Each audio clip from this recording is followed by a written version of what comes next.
colocando el código enviado a sus correos. De no contar con el mismo, favor de escribir un nombre y un apellido. Solo es necesario escribir una respuesta y estará habilitado hasta finalizar la ponencia.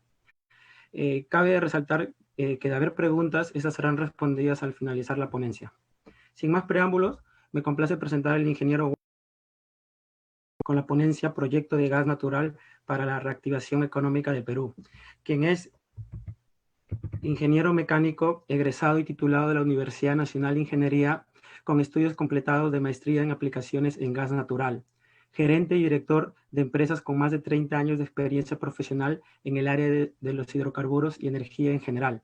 Promotor persistente del gas natural en el Perú, ha trabajado en proyectos emblemáticos,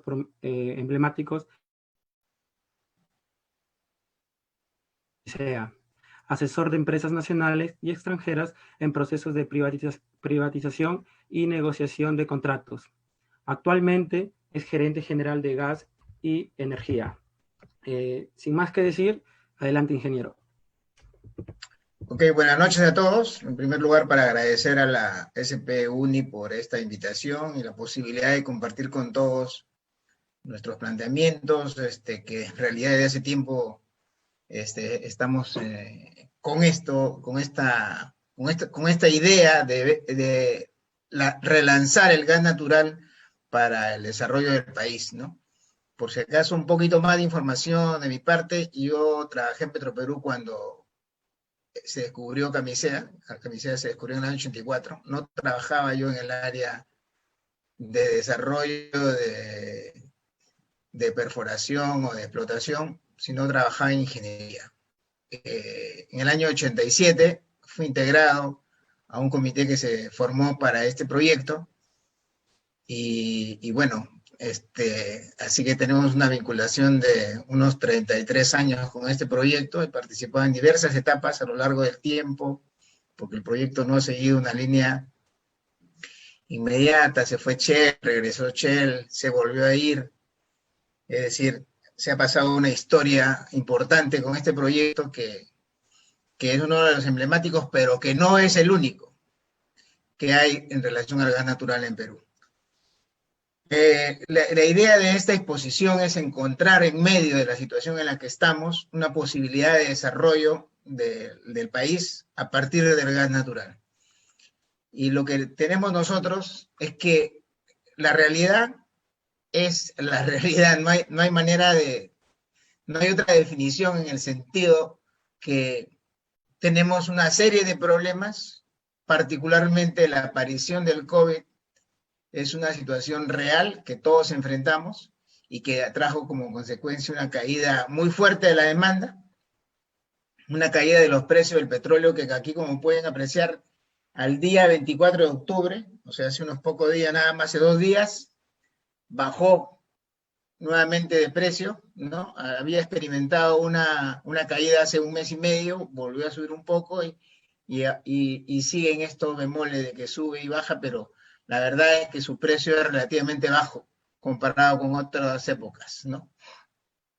En el Perú no se reflejan con la misma intensidad, pero se observan menores precios en algunos hidrocarburos líquidos y en el GLP. Los precios del gas natural no bajan, al contrario, se incrementan y la demanda del gas natural vehicular está estancada desde hace varios años, ¿no? Miren, a nivel internacional se usa este marcador que se llama Henry Hub, que en realidad es un lugar donde se concentran diversos gasoductos que llegan en ese punto. Entonces en ese punto hay diversos precios del gas natural y por eso es que se considera un nodo representativo, ¿no? Aunque bajó hace poco, más o menos hace 1 mes, hasta bajo $1.60 el millón de BTU, y ha recuperado prácticamente $1 y ha mejorado, ¿no?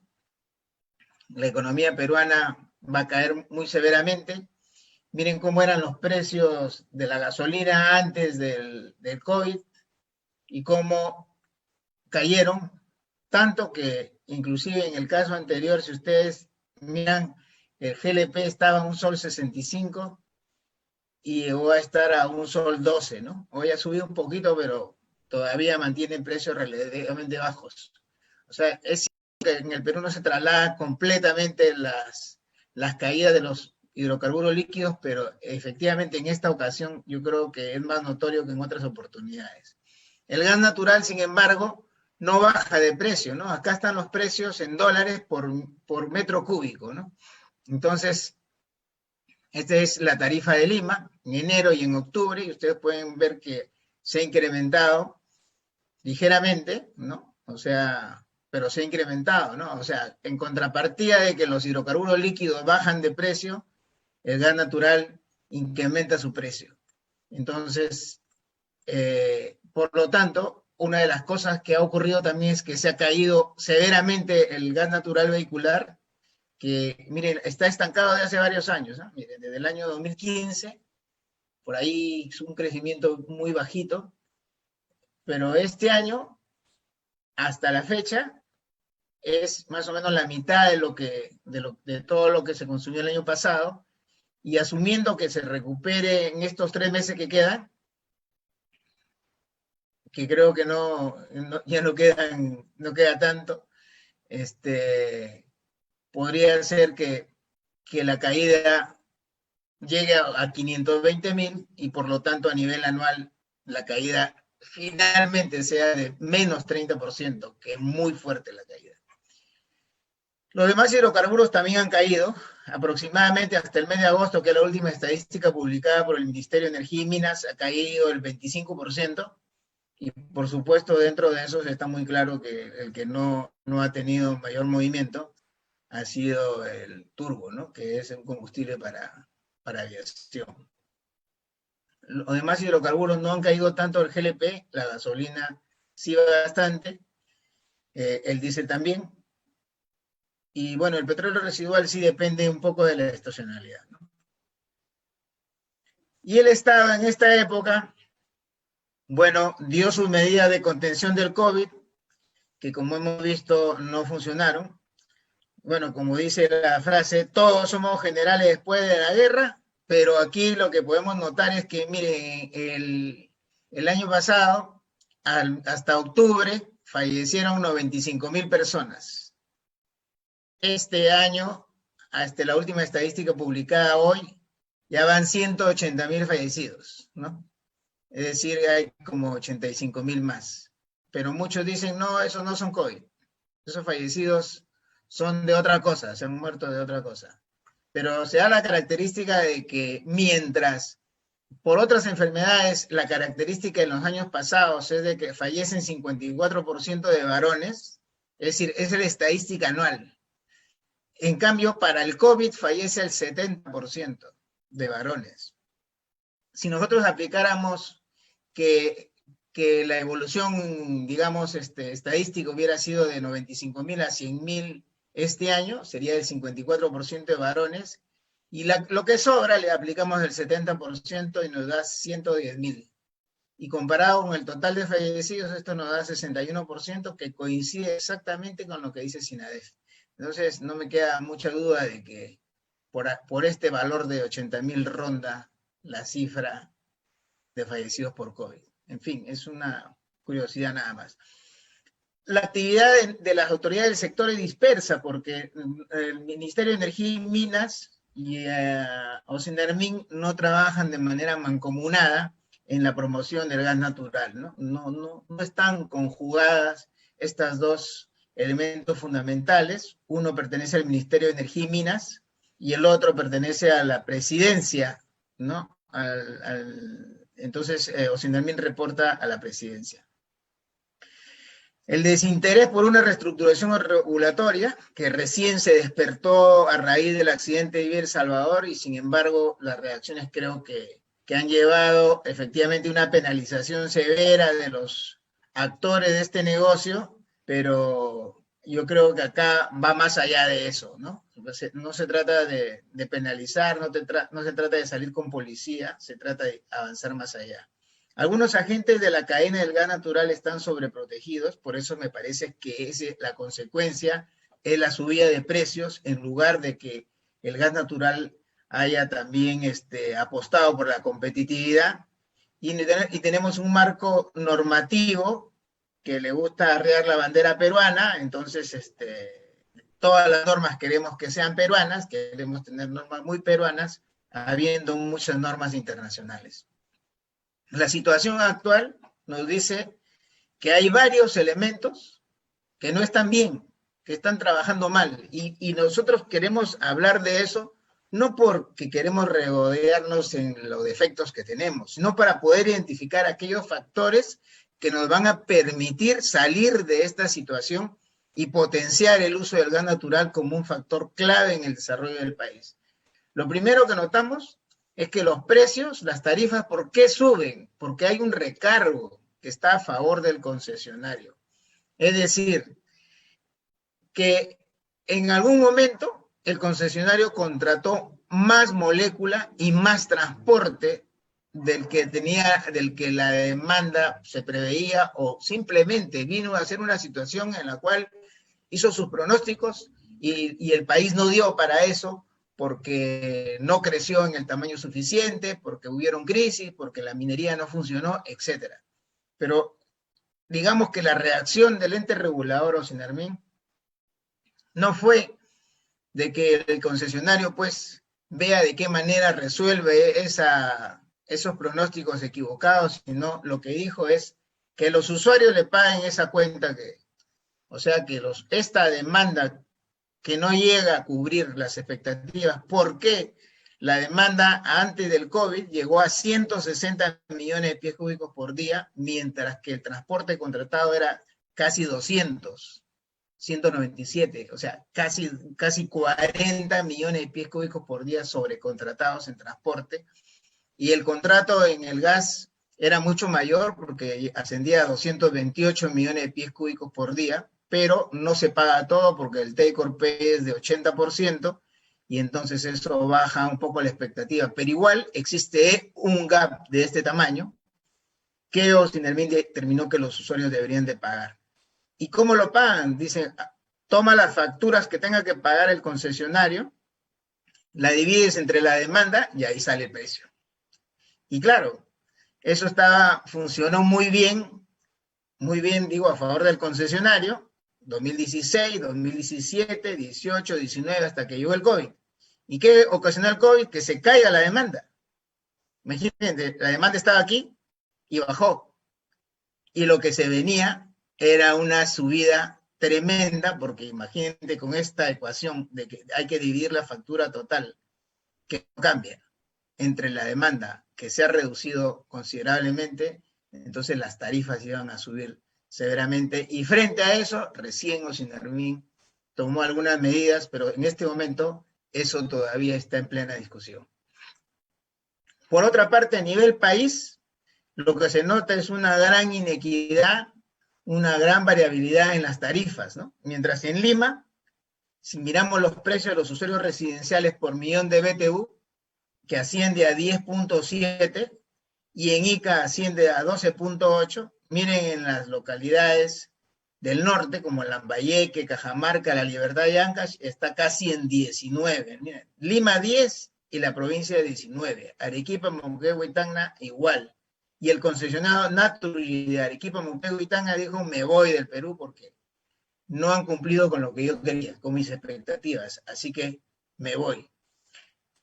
Ahí están, por si acaso, las publicaciones, si ustedes quieren consultar. Y entonces los concesionarios reclamaban que lo que querían era un monopolio, porque lo que hacía que no lleguen a un buen precio eran los competidores. Y los competidores peleaban por avanzar, por pedir sus permisos, por avanzar con nuevas opciones de desarrollo como plantas de regasificación de GNL, pero lo que hacía la autoridad, en este caso es Osinarmin, que aquí está su sello, ¿no? Comenzó a denegar permisos para los comercializadores en favor de que los comercializadores le tenían que pedir permiso al concesionario para poder operar una estación de regasificación. Y el colmo fue que la autoridad dijo que en esta resolución 191 de 2011 no estaba establecido el procedimiento para la obtención del certificado de supervisión de diseño para la instalación de una estación de regasificación. Esa es una resolución de una autoridad. Y si uno mira esa resolución, 191-2011, que es lo que dice acá, ahí está. Requisito para la emisión de un certificado de supervisión del diseño del centro de regasificación. Entonces alguien me dirá, pero tú has pedido una estación de regasificación y eso no existe seguro. Bueno, para mayor aclaración, el reglamento de comercialización dice, una estación de regasificación, también denominada centro de regasificación, o sea que no hay manera, simplemente que las autoridades han estado actuando de mala manera. Y la otra es que en el mercado existe gas natural contratado, gas natural por 1.700 millones de pies cúbicos por día, ¿no? A nivel nacional, se utilizan en el mercado interno 750, 550 se exportan, podrían llegar a 600, y miren, casi 400 se tienen que reinyectar. Se tienen que volver a meter al pozo porque no hay mercado. No hay mercado y sin embargo se compra un montón de diésel. Si nosotros de estos 398 sacáramos 300 millones y los convirtiéramos en barriles de diésel, tendríamos 55.000 barriles al día de diésel. Y el consumo de diésel en el país es de 130.000, o sea, ni siquiera la mitad llegamos con esta cantidad. Pero ni siquiera ese esfuerzo hemos estado haciendo y entonces el consumo de hidrocarburos líquidos es muy potente todavía en el Perú. Y entonces todo este gas, ¿por qué sobra? Porque se ha contratado transporte y se ha contratado molécula y no se usa. Entonces, ¿y eso nunca se previó antes? Sí se previó. Por eso se aprobó un reglamento de mercado secundario. O sea, recordemos, mercado primario es donde se hace la primera venta. Pero el usuario que no utiliza ese gas puede recurrir a hacer una reventa de su producto a este mercado secundario. Y este mercado secundario se aprobó en el año 2010 y sin embargo no se ha utilizado, ¿no? ¿Por qué? Porque el mismo ministerio ha estado prorrogando la suspensión de la implementación del mercado secundario. Entonces no lo implementa. Y además dice que mientras dure esa suspensión, se pueden hacer operaciones de mercado secundario, pero mediante acuerdos bilaterales. O sea, entre la empresa que compró un pedazo del tubo y no lo usa, porque no hay mercado, porque bajó la proyección que se tenía, no se cumplieron los pronósticos. Compró de más también, así como el distribuidor de gas compró de más, también la generadora, por ejemplo, compró de más o una industria compró de más. Entonces, como compraron de más, ellos quieren deshacerse de eso, quieren utilizarlo. Entonces le dicen, puedes utilizarlo, pero por acuerdos bilaterales. Muy bien. Pero entonces esos acuerdos bilaterales, ¿cuántos años duran? Dice, este año se acaba el 31 de diciembre. ¿Y no existe hasta el próximo año? No.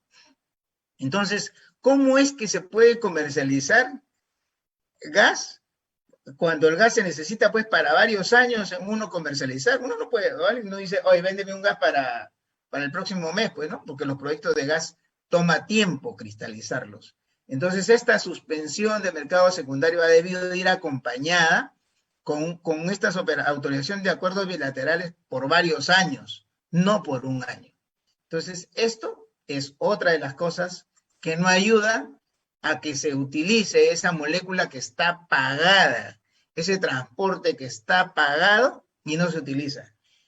Por otra parte, el Estado también hace una débil promoción y encima no cumple con sus propias leyes. Miren, este decreto supremo del año 2013 dice, crean programa de conversión masiva de vehículos a GNV. ¿Para dónde? Para el sector público, o sea, para el Estado. ¿Y lo ha cumplido? No lo ha cumplido. El Estado no cumple con utilizar el gas natural en sus vehículos. Con los cientos de miles de vehículos que hay por parte del Estado, no hay ese cumplimiento. Entonces, por otra parte, encontramos trámites largos, para los combustibles líquidos rápido, para el gas natural no. Para los combustibles líquidos no hay medición de emisiones, para el gas natural, que se supone que es ecológico, que es mejor, que tiene menos emisiones, que tiene mejor calidad, no hay eso, ¿no? Y entonces lo que ocurre con estos altos precios en provincias, con toda esta, digamos, con toda esta situación de desbalance en las tarifas, ¿qué va a pasar en provincias? Que el Perú es Lima, ¿no? Donde el 89% del gas natural que se comercializa y se usa en el Perú está en Lima. Y la corrupción, claro que tiene que haber corrupción, y hay juicios, y hay acusaciones, hay todo, pero todas las revelaciones son de afuera. Acá de adentro, nada. Acá nosotros no tenemos unos anteojos que no miramos nosotros. ¿Ya? A enseñarnos que acá tenemos esa corrupción. Y por supuesto que todo esto ha generado ya un modelo centralista. Un modelo centralista porque Lima tiene toda la generación, toda la generación eléctrica, tiene las grandes industrias. O sea, ¿dónde se concentra la generación con gas natural? En Chilca. Las grandes industrias en el Perú, ¿dónde están? En Lima. El gas natural vehicular, el 95%, ¿dónde está? En Lima. Entonces, con todo esto, que representa más o menos el 75% de la demanda de gas natural del país, más un subsidio FICE, y hay 1 millón de hogares en Lima, ¿no? Donde está además la tarifa más baja. Pero además, hay por ahí, miren, una tarifa de regiones. O sea, ¿qué quiere decir tarifa de regiones? Quiere decir que el Estado en el año 2007 negoció con el productor, se firmó un contrato entre Proinversión y el productor. ¿Para qué? Para que el productor le vendiera a precio preferencial para las regiones fuera de Lima de $1 por millón de BTU. ¿Cuánto? 70 millones de pies cúbicos por día. ¿Por cuánto tiempo? Por 30 años. 2007, ¿eh? Hace 13 años. ¿Cuánto de este gas se ha usado? ¿Ustedes creen que ha llegado al 15%? No llega. Probablemente estemos hablando del 10-11%. O sea, y le quedan ahora 17 años para usar ese gas. Y todavía en este momento no estamos usando ni la mitad de este gas natural que está puesto acá. Bastante lejos de esa cantidad. Entonces, o sea, tenemos herramientas y no las usamos. Tampoco se promueve la diversidad, porque decimos acá, mira, vamos a asignarle las concesiones acá a la región sur, a Ica, a Lima y a toda esta región norte. En 4 concesiones que están operando ahora, hay casi 800 distritos, casi la mitad de los distritos de todo el Perú. Entonces uno diría, entonces es un programa muy ambicioso. Nada, esta es una concesión, son de pintura. Porque ni siquiera al 25% de los distritos llega su plan, no la cobertura actual. Su plan de desarrollo no llega ni al 25% del total de distritos que componen estos. Entonces, algo está fallando en ese modelo. O sea, ¿por qué se entregan áreas tan grandes si después finalmente se van a ejecutar ni siquiera la 1/4 parte? ¿Qué futuro le queda al 75% restante? Miren, la experiencia dice que en Colombia, ¿qué se hace? Se decía, bueno, tú quieres hacer alimentar esta zona, muy bien, a ti te doy la concesión. El otro quiere la otra zona, le doy la concesión al otro. Entonces se va desarrollando según las zonas donde los concesionarios ofrecen programas. No le damos un territorio inmenso donde el concesionario solamente vaya y ataque un pedacito, ¿no? Eso no está bien. Y por eso, si nosotros seguimos el modelo colombiano, seguramente tendríamos un mayor éxito y tendríamos más concesionarios. ¿Cuántos concesionarios tenemos en el Perú? 3 empresas, ¿no? Esas son entonces, no estamos promoviendo una diversidad en la oferta y por lo tanto estamos condenando a que muchas poblaciones no tengan gas natural. Y tampoco en este modelo hay lugar a la competencia, porque la competencia es buena, no es mala. La competencia va a dar mejores precios para los usuarios, va a permitir que participen más empresas y va a dar más opciones de energía para la gente. Y otra vez digo, mira, nosotros no vamos a estar pintando al Perú de concesiones para tener este 1%, no suena bien, ¿no? Bueno, pero no todo es malo, ¿no? No hemos venido acá a decir, bueno, todo es malo y el Perú ya no camina, no tenemos solución, como alguien dijo alguna vez, ¿no? Ya el Perú es un país sin solución. No es así, ¿no? Yo creo que el Perú tiene solución y lo que tenemos es que encontrar nosotros esas posibilidades y hacernos fuertes en desarrollarlas. La primera gran cosa es que se hizo este proyecto Camisea. Yo les digo que ese proyecto en el cual entré a participar hace 33 años, finalmente se logró, ¿no? Se cristalizó, y ha servido, bueno, lo más fácil es venir y decir los logros, ¿no? Decir, bueno, sí, regalías por más de 10.000 millones, los ahorros anuales son más de 1.100 millones de dólares, ¿no? Y ha permitido que se mantengan precios de electricidad competitivos que otros países no han podido sostener, ¿no? Incluyendo nuestro vecino del sur, que en algún momento atravesó por problemas muy graves cuando compró gas a la Argentina y la Argentina en algún momento lo dejó. Uno de los elementos clave en ese desarrollo ha sido la llamada garantía de red principal. Esta garantía de red principal, cuando se dijo, bueno, hay que traer el gas, entonces uno decía, a ver, ¿quiénes vienen y me firman el contrato take or pay? A ver, uno pensaba pues, que iban a venir cientos de empresas a firmar los contratos para el gas. Solamente fueron 6 empresas, 6. Y daban 13 millones de pies cúbicos por día. Estamos hablando de que la demanda actual está en 750, ¿no? En ese momento 13 millones era toda la demanda que estaba firmando. Con esa demanda era imposible hacer el proyecto. Entonces el Estado tuvo que ofrecer a Electroperú para que Electroperú suscribiera un contrato por 70 millones de pies cúbicos por día. Entonces 70 más 13 ya son 83, ya es una masa más o menos interesante para empezar.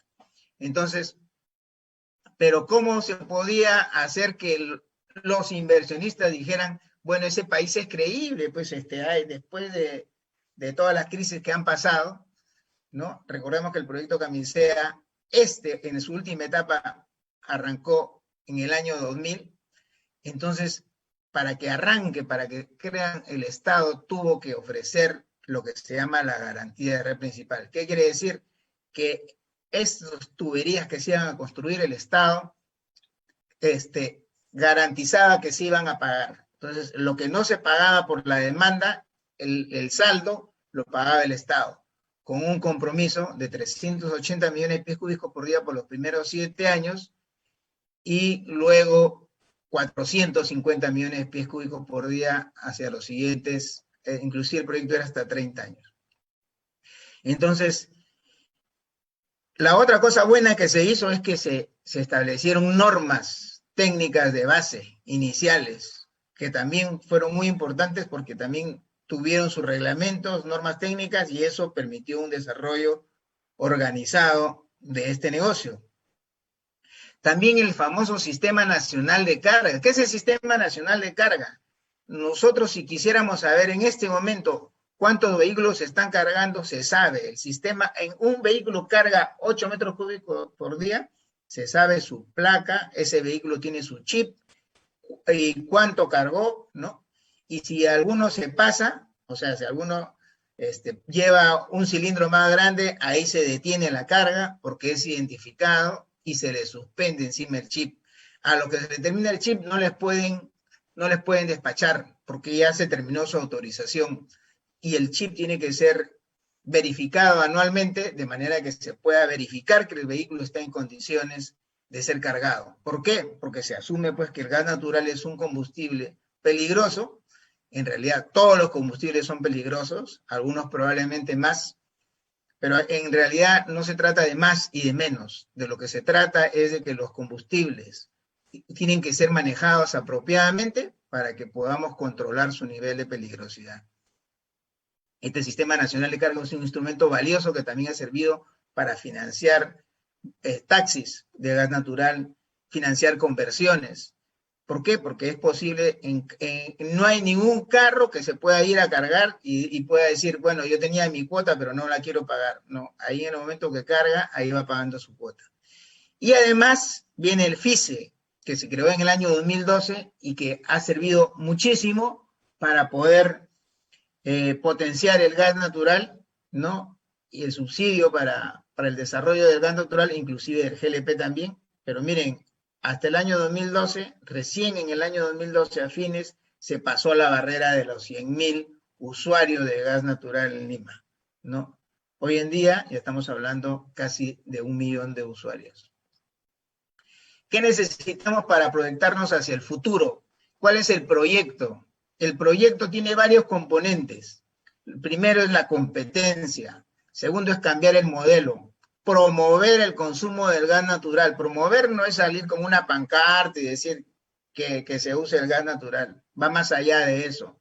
Parar la corrupción, porque la corrupción frena todos los proyectos, obstruye, se mete por aquí, hay la corrupción chiquita, la corrupción grandota, que la vemos a cada rato. La competencia. ¿Qué necesitamos para poder promover la competencia? Este mercado secundario que les hablaba hace un momento tiene que desarrollarse.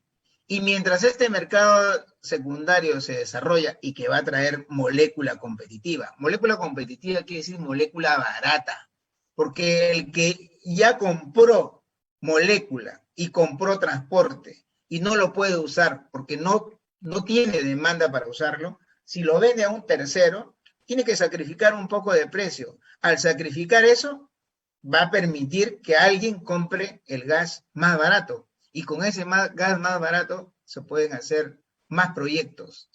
Entonces es una gran oportunidad. Y mientras no esté este mercado secundario, tiene que haber estos acuerdos bilaterales, pero de mediano plazo, no de un año, no de meses. Necesitamos de años, 3, 4, 5 años. Y vamos a tener más molécula dispuesta en el mercado. Si hay zonas donde no va a poder llegar al gas natural, pues puede haber redes de GLP, no el GLP en balones, en cilindros, redes, señores. ¿Por qué? Porque el GLP en el Perú es el único país donde solamente existe el GLP en balones. No existe en redes, ¿no? Todo es en balones. Entonces, y tenemos como 7 millones de hogares que se abastecen de esa manera. Los usuarios no tienen por qué ser perjudicados si es que el gas natural no llega.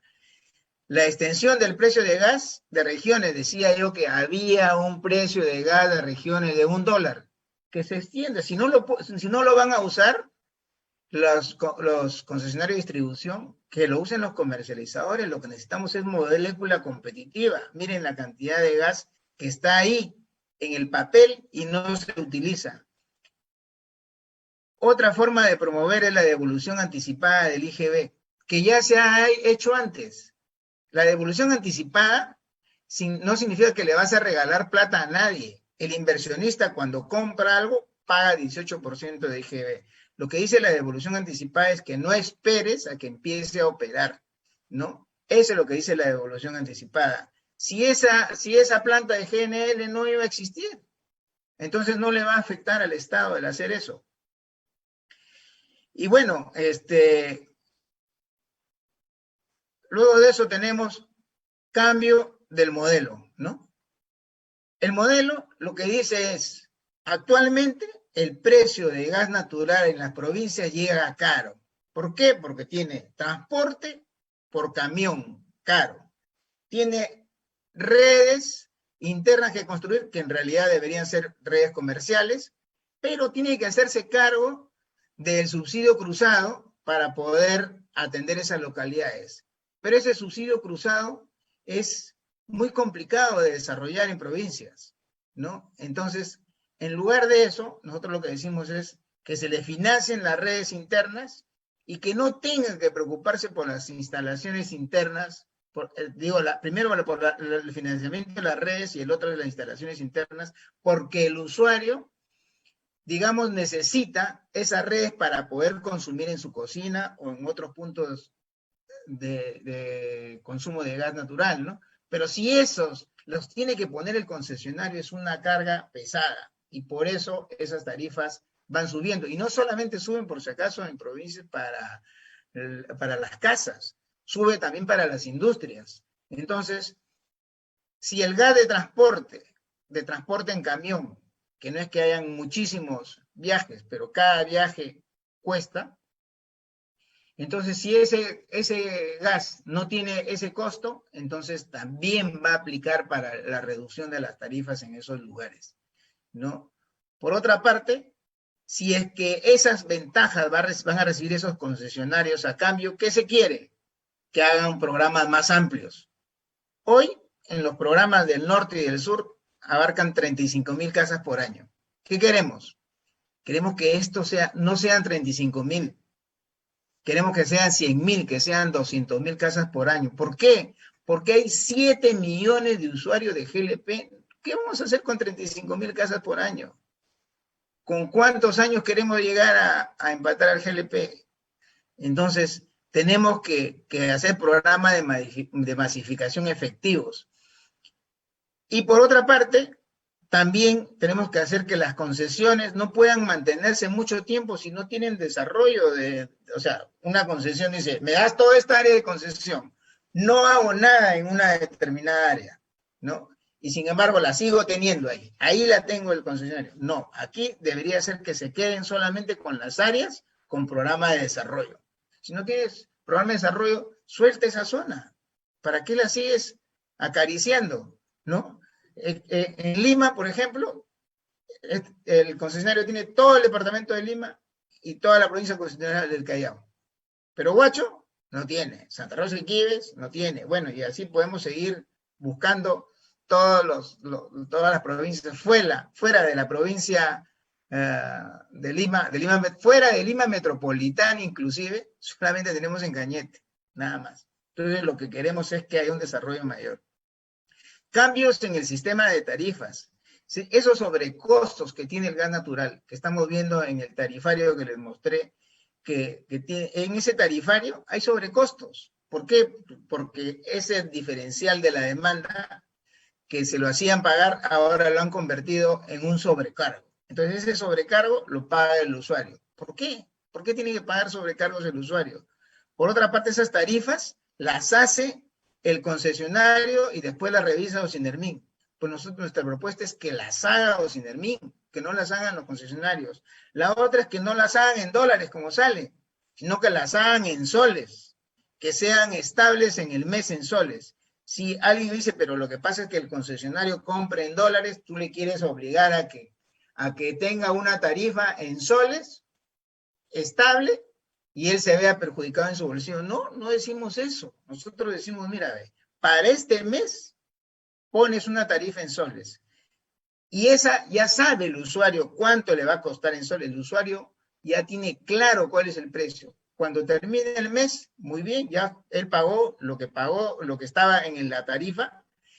Y si hay que hacer después algún recálculo, algún reintegro por tarifa, por tipo de cambio, entonces Ocinermin pues establecerá un reintegro periódico cada 3, cada 6 meses. Entonces, lo que no podemos permitir es tener precios que no tenemos cómo controlar. O sea, el precio nos dicen en este momento está en dólares, y no en dólares pasados, sino en dólares. O sea, que cada día puede seguir subiendo la tarifa porque el dólar va cambiando. O sea, hay un golpe de Estado, lo vacan al presidente de la República, sube a $4 la molécula, y me dicen a fin de mes, bueno, a fin de mes subió el precio del gas y tienes que pagar más gas. Oye, pero yo no sabía eso. Lamentablemente, así es como funciona en este momento. Entonces podemos mejorar las tarifas para tener un gas natural más competitivo. ¿Cómo podemos promover el gas natural? Miren, una cosa es financiar las conversiones, ¿no? Pero las conversiones ya se vienen financiando desde hace tiempo. El año pasado se desarrolló un programa que más o menos llegó a unas 15.000 conversiones, y gracias a eso no se perdieron toda la cantidad de vehículos que en el año finalmente migraron a otros combustibles, sino que es insuficiente, porque no se convierte en todo lo que se podrían convertir.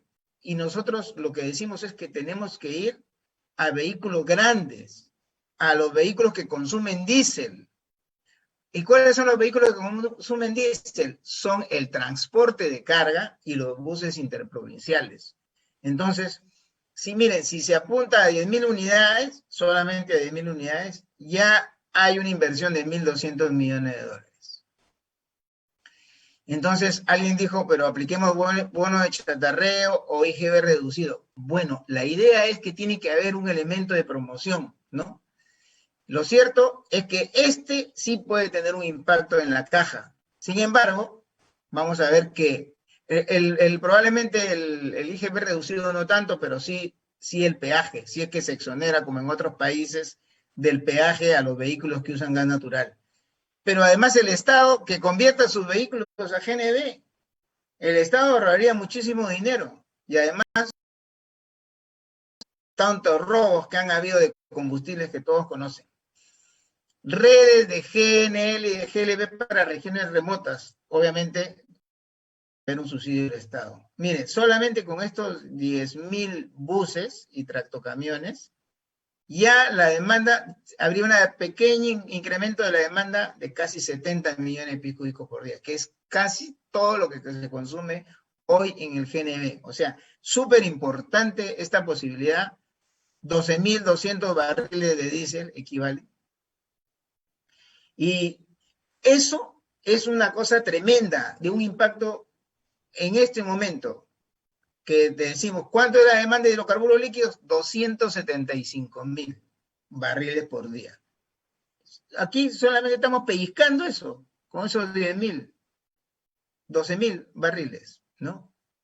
Ni siquiera el 10%, pero empezamos, ¿no? Otros impactos que traería esto: se crean estaciones, se crean plantas de GNL, se invierte en plantas de GNL, en las estaciones también, se reactivan talleres, hay empleos. El Perú deja de importar hidrocarburos como el diésel, que son tan costosos, ¿no?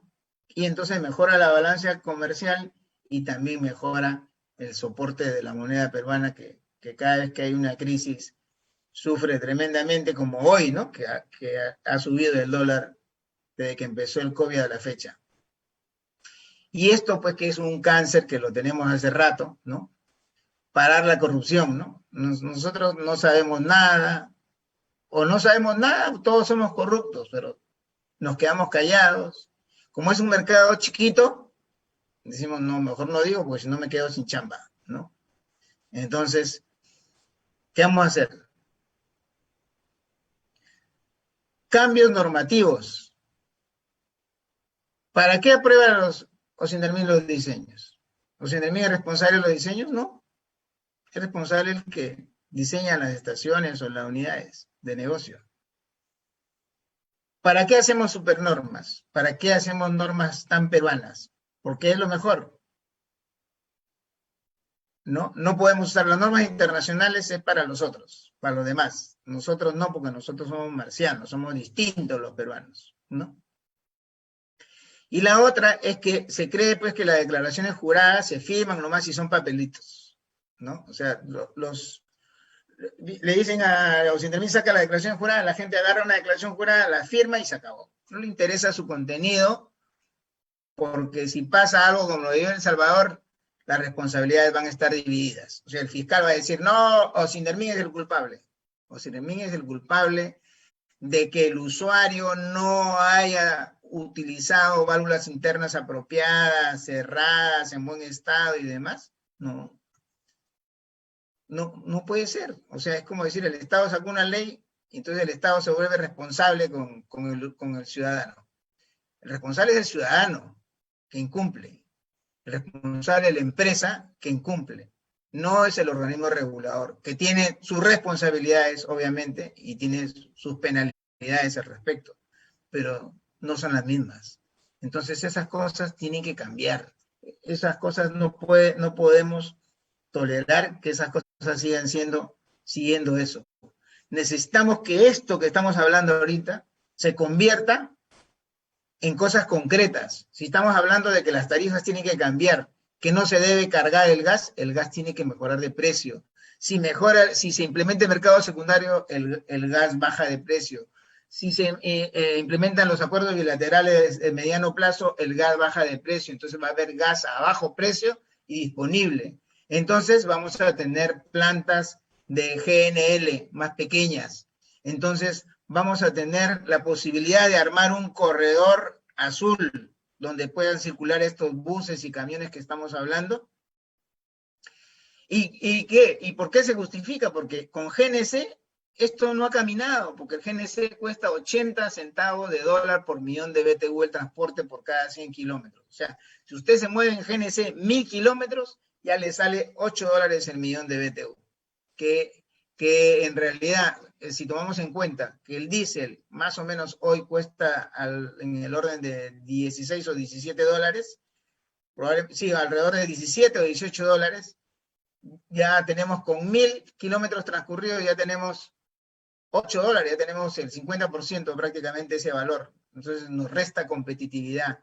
Pero si es GNL, eso baja de 80 a 20 centavos. Entonces este corredor es más fácil de estructurar, porque con 1000 kilómetros solamente hace 2 dólares el costo. Entonces, y esto permitiría reemplazar el diésel. Objetivo de reemplazar el diésel, 50%. La minería usar en la pesca y también, como no, en los vehículos del Estado, donde se puede usar GNL, pero también en la forma actual, si quieres, de GNB. Pero eso es lo que, como imaginamos nosotros, este país, lo imaginamos de una manera que tenga un desarrollo, una oportunidad que la puede tener si implementa políticas adecuadas del gas natural. Si ustedes miran el balance de energía de 2018, se van a encontrar con la realidad. Se habla de que el gas se ha metido por todos lados, o sea, todo el mundo imagina que el gas natural ya domina, ¿no? El petróleo representa el 51%. El gas solamente llega al 20%. Este 11% corresponde a la hidroelectricidad. Y este 13% es un puñal en el corazón de los peruanos. Este 13%, ¿saben qué es? Es leña, bosta y areta. O sea, para el que no conoce, se trata de que se usa plantas silvestres, se usa excrementos para poder cocinar, además de la leña, ¿no? Y esto es muy grande todavía, este consumo. Este consumo de 13% duele, porque significa que mucha población está siendo contaminada con los humos de estos elementos que se utilizan para la cocción principalmente. Por supuesto que todas las energías renovables son pequeñitas, ¿no? Fuera del agua, son pequeñitas. Entonces nosotros nos imaginamos que si le quitáramos un 20% al petróleo, o sea, los derivados del petróleo se consumen en 275,000 barriles diarios. Entonces nosotros decimos, quitémosle 50,000 nomás, quitémosle un 20%. Con los 300 millones de pies cúbicos por día que se reinyectan, y miren, el gas pasaría del 20 al 36%. De lo que haríamos también sería agregarle algo a estas energías renovables, eliminando, bajándole a la mitad toda esta energía anticuada que daña la salud de la población. No es mucho lo que se incrementa todavía, o sea, lo que significa es que todavía va a haber un gran paso, o sea, va a haber un gran gap. Todavía hay mucho que caminar para las energías renovables. Y esto estamos hablando de una proyección chica, 5 años. Es un poco como imaginamos que podríamos hacer si promovemos adecuadamente el gas natural y si dictamos las medidas que estamos proponiendo. Y lo último es lo que se está hablando ahora, del gasoducto del sur de nuevo, ¿no? Miren, esta línea que está acá es el gas de Camisea que viene a Lima. ¿no? Y luego alimenta Ica. Y para eso se construyó un gran gasoducto de 20 pulgadas que llega hasta Marcona. Entonces se quiere hacer ahora un gasoducto por acá, llevar a Puno, llevar a Andahuaylas, ¿no? A Quillabamba, Arequipa, Mollendo. Y dice eso es por seguridad energética. ¿Qué significa por seguridad energética? Que si se corta este gasoducto, entonces este sí funciona. ¿Y en qué consiste la seguridad energética? Me parece que ahí está medio incompleto eso, ¿no? Entonces la propuesta es que ya se podría, en un plazo más breve, porque este proyecto de acá es 2026, dicen, ¿no? Esto de acá, ya existe este ducto que está acá, a Marcona. Se extiende 500 kilómetros y llega a Arequipa. Y ese mismo ducto se puede extender a Mollendo, a Hilo, porque se habla de que acá va a haber un tremendo problema dentro de unos pocos años, porque ya no va a haber suficiente electricidad. Hoy sobra, pero va a faltar. Pero ahí está Hilo. Hilo que se supone que tiene una central eléctrica a gas y a diésel de 460 megavatios, podría utilizar este gas. Pero este gas va a llegar de repente tarde. Este gas llegaría más temprano, ¿no? Y esto significa no que no se haga, que se haga, pero que se haga también este de acá. Y esto llegaría más temprano, le daría más confort a esta zona, y este de acá se va construyendo con la premura y la diligencia necesaria, pero es evidente que este gasoducto va a tener sus problemas. ¿Por qué? Porque acá hay una zona arqueológica complicada y va a tomar su tiempo. Lo que decimos es, esto ya es seguridad energética, porque aquí ya significa que si se malogra este gasoducto, puede movilizarse el gas por acá y puede tener llegada por este lado. Entonces, eso es seguridad energética. Entonces, esa es la opción que tenemos ahora y que yo creo que no deberíamos descartar, ¿no? La prolongación de ese gasoducto, y que en este momento, obviamente, si no se construyera esto, sí sería un cuello de botella tremendo, porque toda la responsabilidad del gas estaría en este gasoducto, y yo creo que no es lo que quisiéramos los peruanos, ¿no? Quisiéramos que haya una opción alterna, pero que sabemos también, por las propias dificultades de la naturaleza y por los procesos concursales, el Estado va a tomar su tiempo. Bueno, esas son las propuestas. El Ministerio de Energía y Minas ha hecho una propuesta de decreto supremo donde promueve de que la suelta de áreas de las concesiones, y al respecto lo que nosotros decimos es de que tiene que haber una suelta a los 12 años efectiva, donde el concesionario ya no tenga prioridad, donde si ya tuvo 12 años y no llegó, el nuevo sea el que tenga la prioridad. Porque en este momento el reglamento dice que el concesionario tiene prioridad, el dinero, prospectos, planos, aprobaciones, 1000 cosas, llego, presento mi expediente y le dice, el ministerio le dice, oye, ¿quieres hacerlo? Sí. Ya, compadre, se acabó. Tu expediente se acabó porque lo va a hacer el concesionario. ¿A usted les parece correcto eso? A mí no me parece. Bueno, plantea que el comercializador debe inscribirse en el registro de hidrocarburos, cosa que ya hace en este momento los comercializadores existentes. Respecto a las tarifas, yo creo que es parecido a lo que nosotros estamos indicando en relación a que se cobre precios sin recargo, ¿no?, del gas y las tarifas de transporte. También abre el campo para que se subsidien las redes, ¿no?, y el FICE asimismo.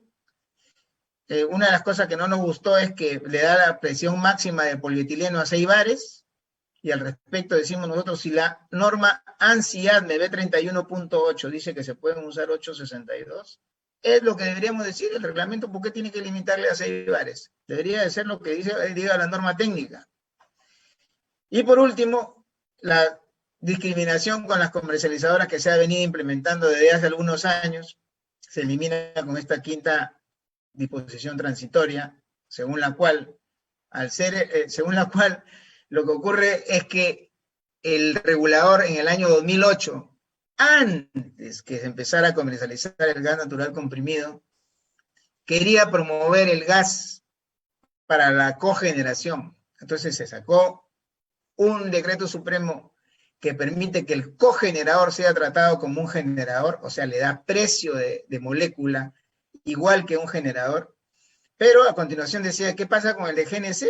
El de GNC va a ir a un generador y no le va a poder trasladar ese precio. Entonces, se dispuso en esa quinta disposición transitoria que también le alcanzara al generador eso. Pero eso después fue mal interpretado, de manera de que se buscaba que a los clientes del comercializador se les cobrara como si como si el concesionario de distribución le estaba entregando el gas en su puerta, cosa que no era cierto. Bueno, lamentablemente eso todavía está en discusión. No es que se haya implementado de manera cabal, pero sí ha sido un obstáculo en la relación entre comercializadores y concesionarios, y eso entiendo que lo pretende acabar el Ministerio de Energía y Minas. Bueno, señores, yo creo que lo que tenemos que es promover el gas natural, hacerlo sin discriminación alguna. Todos tienen lugar, todos los actores, todos, los comercializadores, los concesionarios, aquí no hay lugar para las exclusiones. Y lo que necesitamos es que el gas llegue a todo el país y que se pueda usar como se usa en otros países. ¿Cómo se usa en otros países? No solo para la cocina, se usa para todo, para mantener adentro del hogar el confort, de que tú entres a tu casa y tu casa tenga una temperatura neutra, tenga una temperatura que no sea muy caliente ni muy fría, que tú puedas andar con tu ropa normal. ¿Qué es lo que pasa? Uno dice, en los países desarrollados, uno ve en todas las películas y dice, pero adentro de su casa nadie usa chompas, nada. Acá en el Perú, hace frío, te pones tu chompa dentro de tu casa. En la sierra, ¿cómo es eso? Terrible. Llega a las 10 de la noche y ¿cómo se puede estudiar con ese frío extremo? Esas son las cosas. El gas natural puede contribuir también a mejorar la calidad de vida de nuestra población y es otra de las apuestas que nosotros hacemos. Así que, señores, muchísimas gracias por su atención. Ahí está mi correo por si quieren comunicarse o hacer alguna consulta. Bueno, atento a sus consultas, a las consultas de todos. Muchas gracias. Muchas gracias, ingeniero. De una manera un poco rápida vamos a ir a las preguntas por el tiempo. Bueno, la primera pregunta es de Marco Antonio Contreras y nos pregunta ¿qué tan relacionado está el gas con la tecnología euro? ¿Cómo se evalúa el precio del gas por pureza y cómo la determinan? A ver, el gas natural, en realidad lo que ocurre es que en los países europeos se viene desarrollando desde hace varios años, bueno, para los combustibles líquidos, una serie de restricciones en cuanto a las emisiones, pero también pasa lo mismo con el gas natural, ¿no? Entonces, yo recuerdo que cuando se hizo algún concurso en el gobierno de una alcaldesa, que ahora tiene otro tipo de problemas, no municipales, se pedía que los vehículos fueran Euro 4, ¿no? Y incluyendo los vehículos que venían a gas natural. Entonces algunas personas decían, no, ¿cómo puede ser tan exigente? ¿No? Es una discriminación, pero en Europa están mucho más lejos que el Euro 5, Euro 6 y Euro 7, ¿no? Entonces es un desarrollo en el cual, obviamente, ponen el acento en los combustibles líquidos, porque en el caso del diésel es un combustible que tiene, según se dice, 31 componentes cancerígenos. Y lo que controlan las emisiones, básicamente, son las emisiones de CO2 y las emisiones de óxido nítrico. El óxido nítrico aparece cuando se trabaja con altas temperaturas. Y eso fue uno de los elementos que ha bloqueado el desarrollo por muchos años de las tecnologías que trabajan con combustión, no solamente con gas natural, sino con otros combustibles, pero que era una barrera. O sea, ni siquiera el acero era una barrera porque se formaba óxido nitroso, lo que llaman el NOx. Entonces, ¿qué es lo que hicieron los fabricantes de vehículos pesados en Europa, comenzaron a adicionarle urea.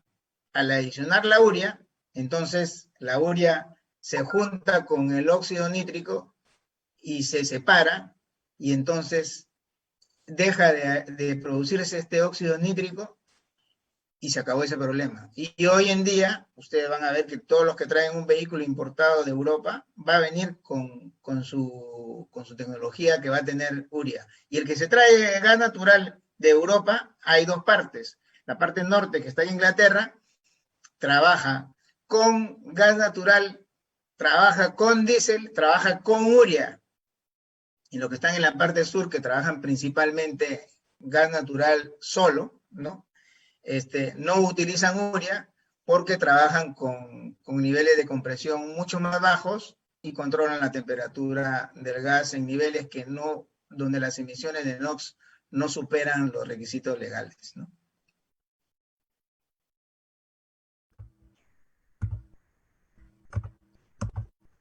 Vamos con la segunda pregunta de Jason Carvajo. Antes de la pregunta, le agradece por la información y le pregunta si aún falta incentivar la masificación del gas natural y sus aplicaciones. Y si le parece ideal hablar de geotermia con varios subsidios de por medio.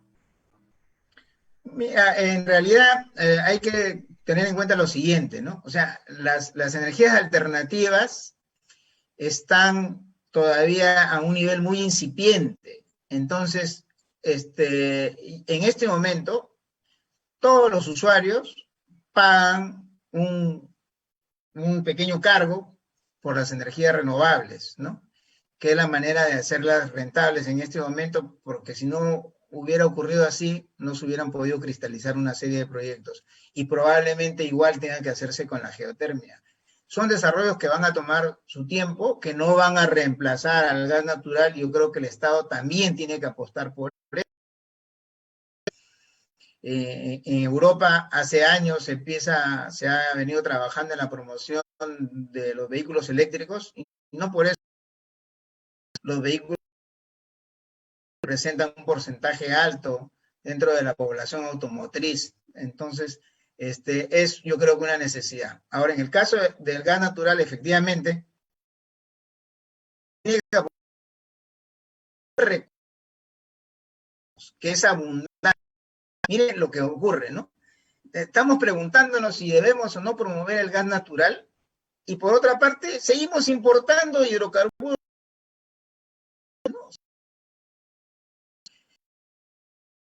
de hidrocarburos líquidos, y estamos preguntándonos si debemos promover el gas natural cuando tú compras un componente del extranjero, tú estás pagando los puestos de trabajo en esos países. Entonces yo digo, si nosotros tenemos un recurso que podemos utilizar, que podemos explotar, y que le va a dar trabajo a más peruanos, ¿por qué no lo hacemos? Entonces, y además, al dejar de importar, lo que decía, mejoramos nuestra balanza comercial y nuestro tipo de cambio se puede hacer más sostenible porque el sol tiene un mejor respaldo, ¿no? Así que por ambas cosas yo creo que la respuesta es positiva.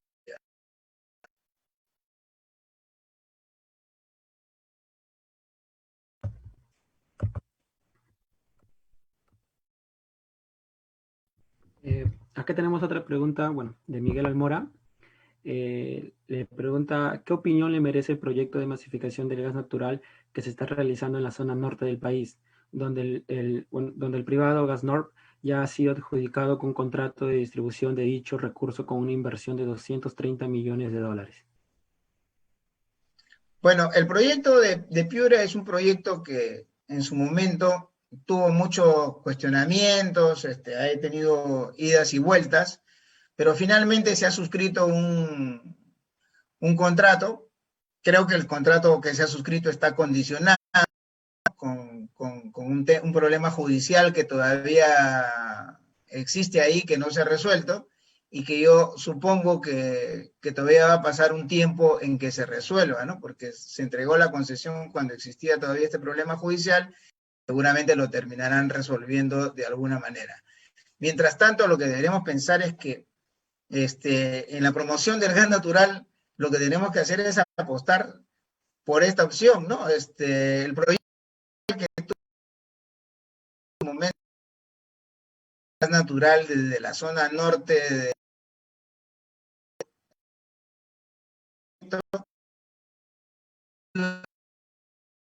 natural, luego desde Piura lleva hasta la zona sur, hasta Bayóvar, ¿no? Atravesando los poblados de La Unión, Sechura, todo eso. Lo que pienso, ese proyecto ya ha sido replanteado, porque efectivamente, ¿no? En Piura no hay una sola fuente de gas natural. En Piura tenemos gas natural. Si hay algunos que no conozcan completamente Piura, muchos tiene propiamente la ciudad de Piura, y al oeste de Piura está Paita. Al sur de Paita está el yacimiento de Olympic. Si uno avanza hacia el norte de Piura por la carretera panamericana, lo que se va a encontrar es Costa Clara, Lobitos, se va a encontrar con El Alto, se va a encontrar con Los Órganos, ¿no? Entonces, en todas esas zonas, esos lugares que estoy mencionando, hay gas natural. Entonces, es un proyecto que finalmente el concesionario lo desarrollará como técnicamente considere oportuno, pero en mi modo de ver es un proyecto donde las fuentes de gas son numerosas y deberían ser aprovechadas la mayor parte que se pueda. ¿Por qué? Porque eso le va a dar mejores costos y va a permitir que no tenga que construirse una infraestructura tan grande en transporte como sí, obviamente, se tendría que construir a nivel de distribución, ¿no? Eso es.